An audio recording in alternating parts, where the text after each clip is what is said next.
you were to look up any sociological surveys or data about the state of faith or belief or things like church attendance, one may be tempted upon looking on these surveys to feel rather a sense of despair or discouragement.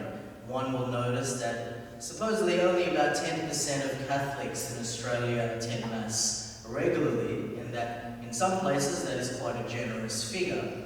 One will also notice that the fastest growing religious group in the country is the nuns. Not nuns as in religious sisters, but nuns as in those who profess having no religion. And one can go on and on examining the stats or data concerning the declining health of the church, and then one would naturally prognosticate that the church is coming to its death. Perhaps this homily may be better served as a eulogy for Christianity rather than what we're celebrating today. But really, as we look at Pentecost, what we're celebrating, the outpouring of the Holy Spirit and the birth of the church proper, it is today's celebration that kind of stands against and challenges any kind of apocalyptic narrative that forecasts the church's impending doom. If you think about the church as merely just a human construct, which is just a human institution, one among many, then indeed, if we were to apply these kind of sociological or business corporate mindsets using a lot of statistics, having nicely typed up plans to address all our concerns, yes, that may indeed fix all our problems. But really, the church is not a human construct, primarily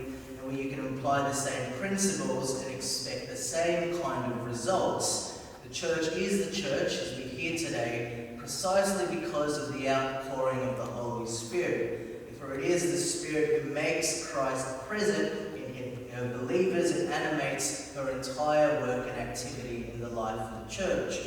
So the church is, yes, both human and divine. She is filled with imperfect, sinful people like you and I, but then she's sustained and nourished and also renewed by the power of the Spirit from on high.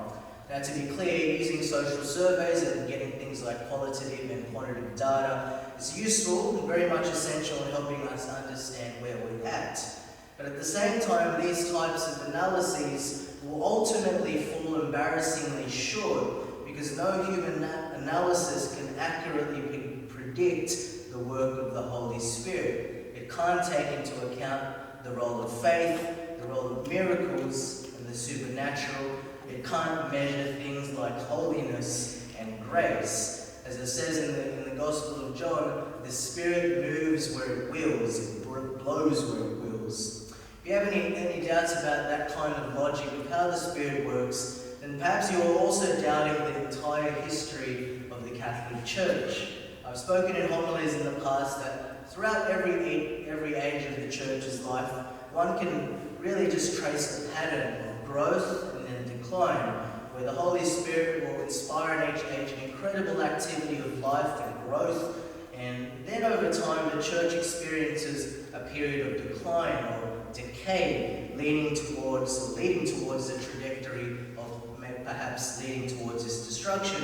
But then the Holy Spirit inspires a new wave of renewal. So when there's been a time of crisis, a time of scandal, or when we've become lax as a church, there have been timely interventions and surprises of the Holy Spirit in raising up a new generation of saints to respond adequately to the challenges the church has had to face in each age. So if we were to just apply merely social science predictors or performance indicators to certain events throughout our church history, we would have time and time again be found dumbfounded to find any kind of human rational explanation to some of the miraculous events that have happened throughout church history, things that have happened against all the odds. A few examples.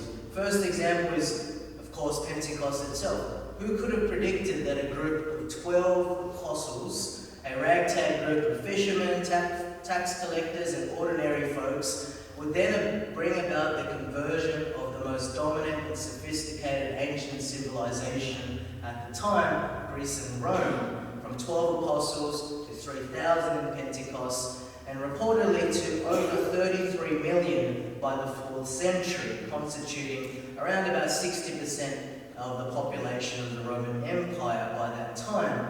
And all of this was occurring in the midst of persecution and martyrdom, with very little to no social or material support. Secondly, what social study could have predicted the success of these early Christian missions who went out to the countries of Europe and the world, which often occurred through the guidance or the leadership of one spirit-filled leader. We think about St. Patrick, who evangelized Ireland, St. Boniface, who went out to Germany, St. Augustine of Canterbury, who brought the gospel to the British Isles. And then later on, we have people like St. Francis Xavier and the Jesuits, who went out to the Far East and into the New World.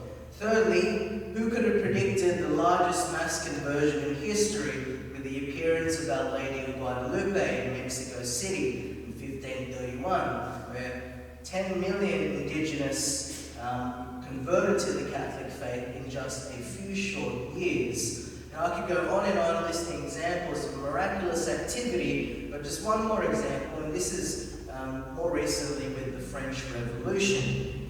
The French Revolution led one of the Church's strongest countries to be thrown into decades of warfare, chaos, and waves of forced de-Christianization. Monasteries and universities were destroyed, church property was confiscated, and even the Pope himself was deported to France as a political prisoner.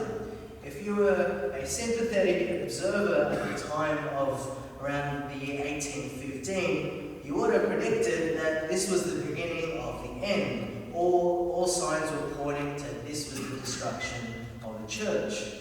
But what actually happened was something completely different. Around that time, there were about 3,000 priests in the French church, and by 1878, there were 30,000. Around that time, there were 12,000 religious sisters and nuns in France.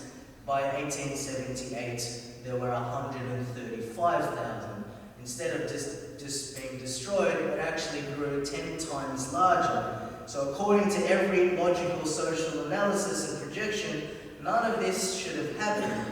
Now, all of this is to say that no mere human study or social study can gauge the power and the presence of the Holy Spirit. The Holy Spirit, throughout the history of the Church, constantly inspires waves of renewal. It's often in surprising and unpredictable ways. We can't control the work of the Spirit, for the Spirit blows where it wills, but what we can do is be receptive to its power to transform our own hearts and the heart of the parish community. And this is what happened to me, in 2008, where I had this real profound encounter and love with Christ through the Holy Spirit. If you've heard my testimony in the past, and I can say today that the biggest surprise of the Holy Spirit in my own life is the fact that I'm standing here before you as a priest preaching this homily.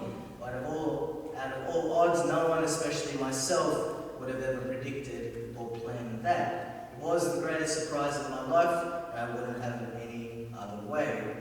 If you look at all those dire statistics mentioned at the start of the homily, you could also look at other places of the church, where places like Africa and some parts of Asia are growing exponentially, and there's incredible life and vitality in those parts of the world. The Spirit moves where it wills.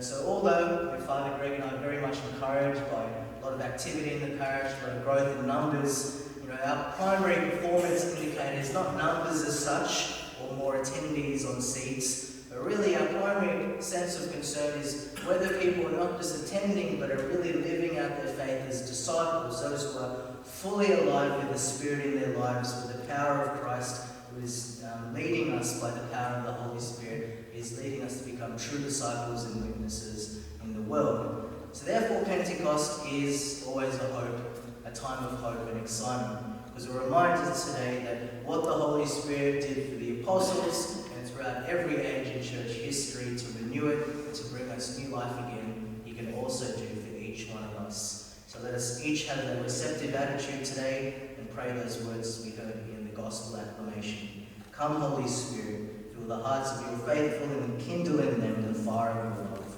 Send forth your Spirit, and they shall be created, and you shall renew the face of